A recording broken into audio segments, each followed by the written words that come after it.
D'un moment à l'autre, mais avant, nous sommes avec notre invité, je vous l'avais annoncé, il sera question des acteurs clés de la commande publique au Bénin. En effet, l'autorité de régulation des marchés publics a procédé lundi dernier au lancement officiel d'une série de 3 sessions de formation stratégique au profit des acteurs et parties prenantes du système des passations de la commande publique au Bénin. Avec le secrétaire permanent de l'autorité de régulation des marchés publics, nous allons justement comprendre comment on travaille pour une gestion plus efficiente, plus juste et plus transparente des marchés publics en République de Bénin. Monsieur Ludovic Guédier, bonjour. Bonjour, monsieur le journaliste. Vous êtes le secrétaire permanent de l'autorité de régulation des marchés publics. Alors, dites-nous, quel est l'objectif principal de cette formation triple, je dirais, axée sur l'ingénierie de la formation, le e-procurement et les PPP pour l'écosystème des marchés publics au Bénin? Merci, monsieur le journaliste. L'autorité de régulation des marchés publics, à travers cette série de formations qui est lancée le lundi 30 juin dernier, qui va durer jusqu'au 25 juillet 2025, est rentrée dans la phase de renforcement des capacités de tous les acteurs du système en ce qui concerne la mise en œuvre des réformes qui sont entreprises actuellement dans le secteur. D'abord, il faut souligner que le lieu de lancement de cette formation, c'est le Centre de formation, de recherche et de documentation en commande publique du Bénin. C'est une première et une innovation en la matière parce que d'habitude, quand la RMP doit faire ses formations, il faut déplacer les acteurs, il faut rester dans un hôtel ou dans un complexe hôtelier. Il faut prendre en charge les acteurs, les dessoucher de Cotonou de leurs emplois et de leurs fonctions, de leurs services pour aller les garder, les héberger pendant des jours. Et le gouvernement a voulu que nous puissions réduire toutes ces tracasseries et a donné les moyens pour que l'autorité de régulation des marchés publics du Bénin se dote d'un centre de formation qui est basé et installé à Cotonou. C'est comme une école? Comme une école. Et donc c'est pour la première fois que le centre accueille ses premiers apprenants. Alors quel type d'apprenants? Cette fois-ci, d'abord, il s'agissait des formateurs, ceux qui seront formés pour relayer. Parce que les acteurs, quand nous parlons des acteurs qui animent le système de passation des marchés publics, il y en a de 3 grandes catégories. Il y a les acteurs du secteur public, il y a les acteurs du secteur privé et il y a les membres des organisations de la société civile qui assurent une fonction, une mission de veille de tout le système. Alors pour renforcer les capacités de tous ces acteurs de façon efficace et efficiente, alors le choix a été fait d'inviter les experts internationaux pour venir former une masse critique. C'est pour ça qu'on parle d'acteurs clés. Cette masse critique aura pour mission d'une part d'être renforcée en ce qui concerne l'ingénierie de la formation, c'est-à-dire apprendre ou affiner leurs compétences pour pouvoir former d'autres. Ensuite, on va les former sur maintenant les réformes entreprises, notamment la dématérialisation du système de passation des marchés publics au Bénin, qui est déjà amorcé avec l'adoption du décret 2025-169, qui est mis en place déjà le cadre réglementaire. Et alors où nous sommes, le Bénin est déjà très avancé dans ce processus de la dématérialisation de processus de passation des marchés publics au Bénin, parce que cela permet de régler un certain nombre de problèmes qui se posent actuellement. Et donc, à la fin, un clin d'œil d'une semaine de formation sera fait et axé sur les partenariats publics-privés. N'oubliez pas que l'année dernière, donc en juillet 2024, le Bénin a adopté sa 2e génération de loi portant cadre juridique des partenariats publics-privés. Et les formateurs seront également outillés pour porter le contenu de ces dispositions nouvelles également à l'endroit donc de tous les acteurs concernés. C'est pour cela que c'est une série de 3 sessions de formation qui a démarré dans le centre de formation de l'ARMP. Et au cœur de ces séries de formations, on parle de l'ingénierie et le e-procurement. Alors j'espère bien que je prononce ce mot. Le e-procurement. Alors de quoi il s'agit? Alors, l'ingénierie de la formation concerne d'abord l'andragogie, la pédagogie, les méthodes techniques d'enseignement des adultes.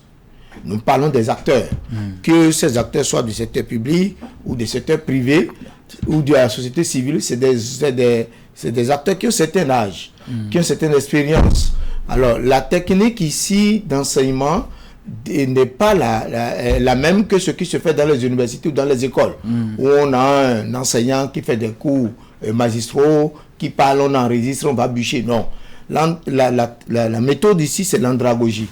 Et l'enseignement, la formation des adultes nécessite une autre technique que ce que nous avons classiquement connu dans l'enseignement. Et c'est pour cela qu'on parle d'ingénierie de la formation, pour donner à ceux qui sont en formation les moyens d'être des formateurs outillés, capables de transmettre le message à un public plus grand plus tard. Et à ce niveau, comment l'ingénierie de la formation spécifiquement abordée dans ce programme va-t-elle permettre d'améliorer la qualité de la pertinence de la formation future en commande publique? Merci. Et donc, ici, il faut remarquer que nous avons déjà chaque année organisé des formations. L'ARMP a en son sein un certain nombre de cadres qui animent les formations. Nous avons les formations par les pairs, c'est-à-dire certaines personnes au sein des marchés publics qui sont d'une certaine expérience, qui ont été formées pour enseigner. Mais au-delà de ce petit nombre d'acteurs, et compte tenu des attentes, il fallait renforcer l'équipe. C'est pour ça qu'on a près de 35 qui sont actuellement en formation. Ils vont former des binômes et des trinômes après pour prendre des groupes, parce que le centre est doté d'assez de salles de formation équipées, modernes. Et donc, on aura des groupes de formateurs qui vont prendre en charge un ensemble d'acteurs, et plusieurs sessions seront animées à la fois, sans bloquer le fonctionnement de l'administration, parce qu'il ne s'agira pas de faire des formations toute la journée. Il y en aura qui vont faire une demi-journée en matinée, d'autres demi-journées en après-midi et d'autres dans la soirée, pour que tout en accomplissant leur mission, pour conduire les procédures, les acteurs du système seront renforcés au fur et à mesure. Et donc cela nous permet de capitaliser les expériences de ce que tous ceux qui sont formés seront alors des formateurs, et avec eux, l'ARMP, la Direction nationale de contrôle des marchés publics et les autres acteurs pourront tous contribuer à élargir le cercle des acteurs compétents pour conduire la réforme. Mais quelles sont les attentes concrètes de l'ARMP en termes d'impact direct de la maîtrise de l'e-procurement par les participants sur la transparence et l'efficacité des procédures de marché public? Merci pour cette question très pertinente. Il faut remarquer qu'un système de passation des marchés publics tous les 5 ans doit s'évaluer, s'auto-évaluer pour faire le diagnostic de ce qui va, de ce qui ne va pas. Et nous l'avons fait au Bénin en 2021. Les résultats sont validés en 2023. C'est ce que nous appelons l'évaluation MAPS. Et cette évaluation a débouché sur le constat que pour que le système soit plus performant, il va falloir introduire la dématérialisation de tout le processus. C'est ça. Et limiter les papierasse, les redondances qui freinent inutilement, les pertes de temps, les contacts humains qui favorisent la corruption, le défaut de transparence. Et si ce système de dématérialisation peut être mis en œuvre, nous allons gagner sur plusieurs plans. Vous en êtes où aujourd'hui dans la mise en œuvre de ce système de dématérialisation? Le gouvernement donc a mobilisé assez de moyens et a accepté de financer la mise en place de ce nouveau système. Et on a amorcé donc avec les moyens mis à disposition qui vraiment, c'est le moment de remercier le gouvernement, a permis déjà d'élaborer le cadre juridique qui est adopté en Conseil des ministres. Je disais, parlait du décret 2025-169 du 9 avril 2025. Là où nous sommes déjà à l'étape du lancement actuellement de l'appel d'offres internationales qui permettra de recruter le cabinet ou la firme qui mettra en place la technologie au Bénin. Et nous allons commencer par l'expérimenter à travers une phase pilote d'abord et une phase de généralisation après. Donc, les formations qui se déroulent actuellement doivent permettre de préparer ce que nous appelons la gestion du changement. Donc, de préparer les acteurs des 3 grandes catégories, secteur public, secteur privé, comme les organisations de la société civile, à accueillir cette nouvelle technologie, tout en préparant les acteurs qui seront les utilisateurs à s'habituer déjà à ce qui va changer par rapport aux pratiques actuelles. Et donc, c'est pour ça que nous parlons d'une série de formations, des formateurs, qui va déboucher maintenant sur le lancement des campagnes de formation, toujours au centre avec les moyens adéquats, parce que il ne s'agit pas de formation seulement théorique, c'est à la fois théorique et pratique. il faut savoir monter un dossier en ligne, il faut savoir soumissionner en ligne, il faut savoir évaluer en ligne. Donc tous ces exercices seront faits dans le cadre du centre de la formation de l'ARMP et sans que l'administration ne soit bloquée dans son fonctionnement.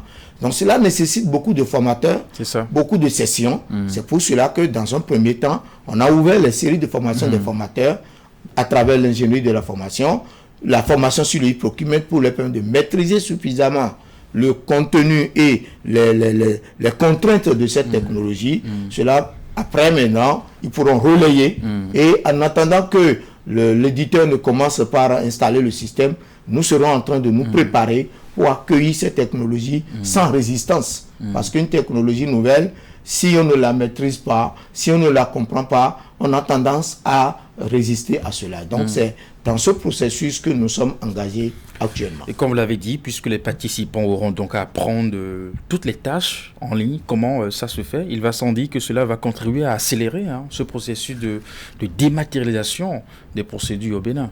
Oui, je peux donner quelques exemples pour illustrer. Par exemple, aujourd'hui, pour publier les avis, vous devez, conformément à l'article 53, publier sur le portail des marchés publics SIGMAP, dans le journal des marchés publics et dans le quotidien La Nation. Ça fait déjà 3 supports.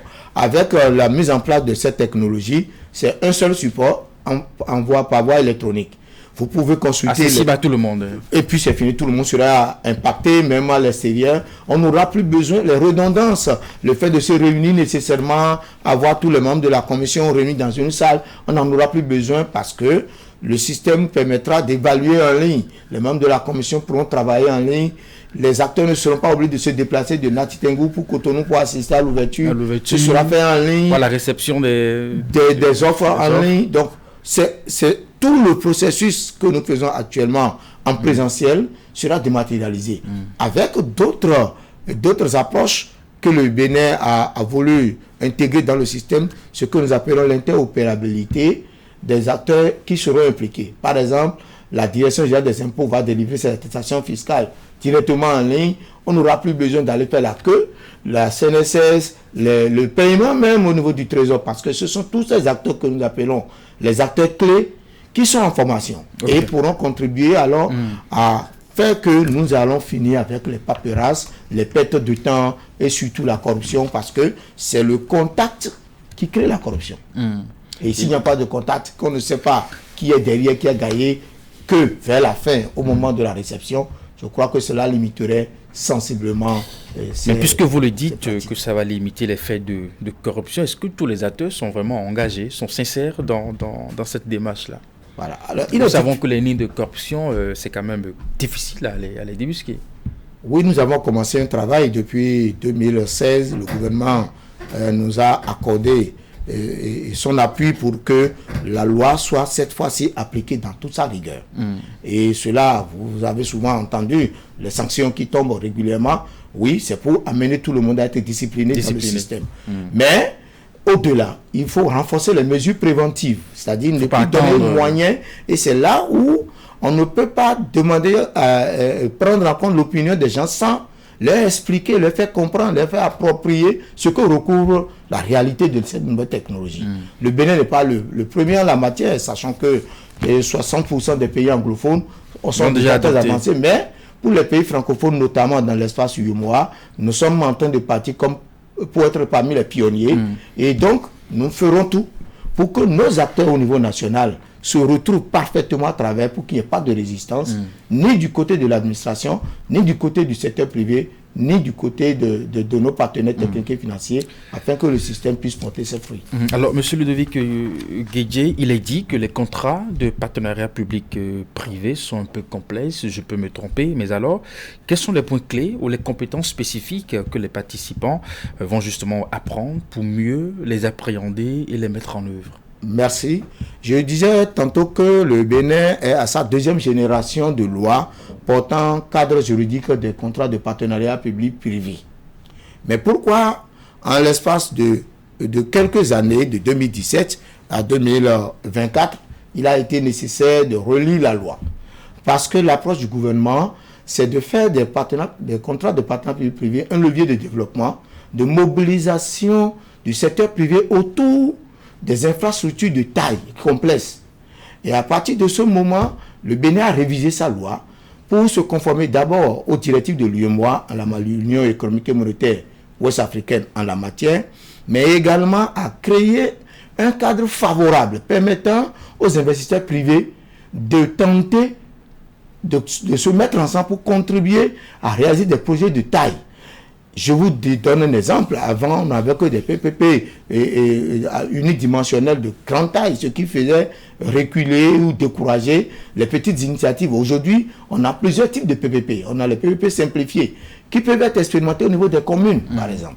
Et donc là, il faut que l'ARMP forme les acteurs sur le contenu de la nouvelle loi, les innovations, et au-delà, maintenant, aller vers les acteurs à tous les niveaux, les sensibiliser, pour que, au niveau décentralisé comme au niveau déconcentré, au niveau de nos grandes sociétés, l'on puisse s'inscrire dans une approche de recourir à cette technique pour mobiliser les ressources du secteur privé, parce qu'on ne va pas toujours faire tout peser sur le budget national.